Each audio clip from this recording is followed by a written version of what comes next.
IELTS পরীক্ষা যারা দিচ্ছে একটা কমন কোয়েশ্চেন থাকে বিভিন্ন গ্রুপে, এই কোয়েশ্চেন অনেকেই করতে দেখা যায় মাঝে মাঝে, যে বই আসলে কি পড়বো, শুধু কেমব্রিজ পড়লে কি সাফিসিয়েন্ট নাকি কেমব্রিজের বাইরেও কোনো বই পড়ার দরকার আছে আদৌ?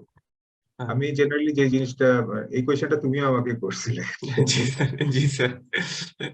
আমি বোধহয় বলছিলাম এরকম যে কেমব্রিজে আসলে কি, এগুলি তো রিয়েল টেস্টেরই কোয়েশ্চেন, এগুলি আসলে জি তোমাকে স্যার। একটা আইডিয়া দেয় যে ইন দ্য পাস্ট আইএলটিএস এক্সামটা আসলে কেমন ছিল। But yes.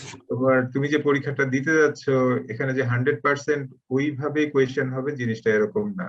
জি কারণ স্যার। স্ট্যান্ডার্ডাইজ টেস্ট গুলোর ফরম্যাট, এরা যারা টেস্ট অথরিটি যারা আছে তারা কন্টিনিউয়াসলি এটা ইমপ্রুভ করতে থাকে, বিভিন্ন ধরনের ইম্প্রোভাইজেশন এখানে আসে, যাতে মানে কোনো একটা টাইপের মধ্যে এটা পড়ে না যায় আর বাধা কি। না পড়ে যায়, জি স্যার। তো কেমব্রিজ, অবশ্যই কেমব্রিজ বাদ দিয়ে আইএলটিএস এর প্রিপারেশন হবে না, বাট শুধু কেমব্রিজ পড়াটা এনাফ না। তা জি স্যার। এটা আসলে তোমার ক্ষেত্রে জিনিসটা কেমন ছিল, মানে কেমব্রিজের বাইরে আমি যে বইগুলো এখানে পড়াতাম বা তোমাকে কাজ দিয়ে দিতাম, যে যে জায়গাগুলো থেকে পড়তে, জি how sir. that really helped in your real exam? আম সবচেয়ে বড় কথা যে ক্যামব্রিজটা আসলে ফলো করা উচিত, যে কোশ্চেনের প্যাটার্নটা আসলে কেমন যাচ্ছে, কেমন হচ্ছে, এই জিনিসটা আসলে ফলো করার জন্য। বাট ইন মাই ডিসিশন আসলে ফুললি ক্যামব্রিজের উপর রিলায়েবল থাকাটা উচিত না। আদার দ্যান দ্যাট আদার্স যে বইগুলো আছে, যেমন হচ্ছে আইএলটিএস প্র্যাকটিস টেস্ট, তারপর আইএলটিএস অন ট্র্যাক, দেন ক্যামব্রিজের trainer. IELTS trainer, yes, IELTS trainer, এই বইগুলো প্রচুর প্রচুর প্রচুর পরিমাণে হেল্পফুল। কারণটা কি, এই বইগুলোতে কোশ্চেন গুলো আইএলটিএস এর ক্যামব্রিজের মতোই সেম করে করা, বাট কোশ্চেনের প্যাটার্নটা একটু ওরা চেঞ্জ করে করছে। হয়তো বা নরমালি আমরা আইএলটিএস এর ক্যামব্রিজে নরমালি একটা কোশ্চেন দেখলাম, সেটা আমরা ইজিলি প্যাসেজ থেকে খুঁজে পাচ্ছি।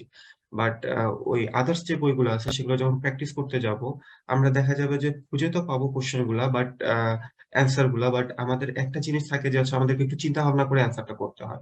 নরমালি বেসিক্যালি আমরা একটা ইয়েস নো নট গিভেন এর অ্যান্সার করতেছি। নরমালি আমরা প্যাসেজ পড়ে একটা প্যাসেজের একটা শর্ট একটা ফর্ম পড়ে কিছুটা লাইন পড়ে আমরা বুঝতে পারলাম যে না এটা ইয়েস নো না নট গিভেন। বাট আছে এটা যখন আমরা এই জিনিসটা ক্যামব্রিজের ক্ষেত্রে যখন করি তখন এটা অনেক ইজি হয়ে যায়, কারণ অ্যান্সারটা ডিরেক্টলি থেকে যায়। আর যখন আমরা আদার্স বইগুলো যখন প্র্যাকটিস করি, মানে আমি আমার ক্ষেত্রে যেটা হয়েছে, আমি যখন আদার্স বইগুলো ফার্স্ট টাইম প্র্যাকটিস করতেছিলাম, তখন আমার রিডিং এ ইন টোটাল আমার কারেক্ট হইতো 24টা 25টা। আর আইএলটিএস ক্যামব্রিজ করলে দেখা যেত আমার 30টা 34টার মতো কারেক্ট হচ্ছে। তো এই জিনিসটা আমি তখনই বুঝতে পারি যে না, সবসময় সব কোশ্চেনের প্যাটার্ন একই রকম থাকলেও কোশ্চেনের ভিতরে অনেক ধরনের ভ্যারিয়েবলস আসে।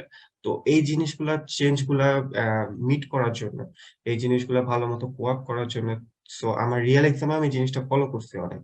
তো এই জন্য আমার মনে হয় যে নট অনলি জাস্ট ক্যামব্রিজ পড়া উচিত, ক্যামব্রিজের পাশাপাশি আদার্স যে বইগুলো আছে সেগুলো মাস্ট প্র্যাকটিস করা উচিত। এতে এটলিস্ট আর কিছু হোক না হোক কোশ্চেনের ধারণাগুলা, কোশ্চেনের প্যাটার্ন গুলা কেমন হয়, কোশ্চেনের ভিতর থেকে কিভাবে কোশ্চেন মানে অ্যান্সার বের করে নিয়ে আসতে হয়, সেই জিনিসগুলো এটলিস্ট মানে ধারণাটা বা আইডিয়াটা থেকে যাবে।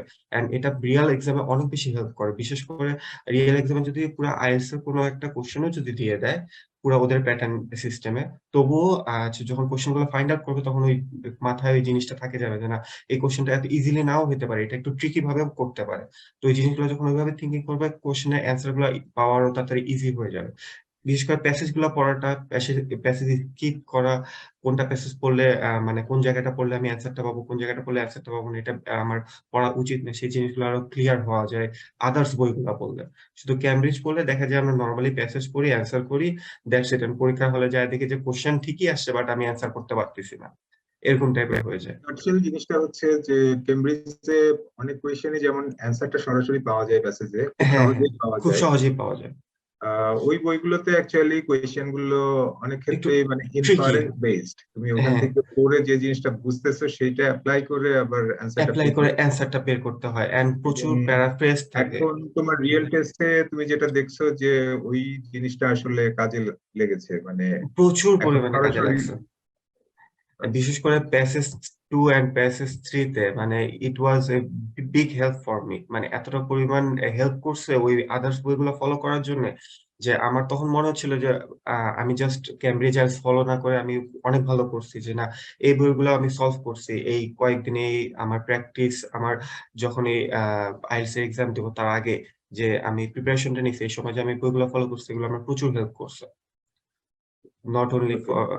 ফলোইং বাই আইএলটিএস, ক্যামব্রিজ কেমব্রিজের সাথে আইএলটিএস। হুবহু এখন মানে তোমার স্পেশালি রিডিং সেকশনটাতে মানে শুধু কেমব্রিজের উপরে ডিপেন্ড করে গেলে আসলে প্রবলেম হবে।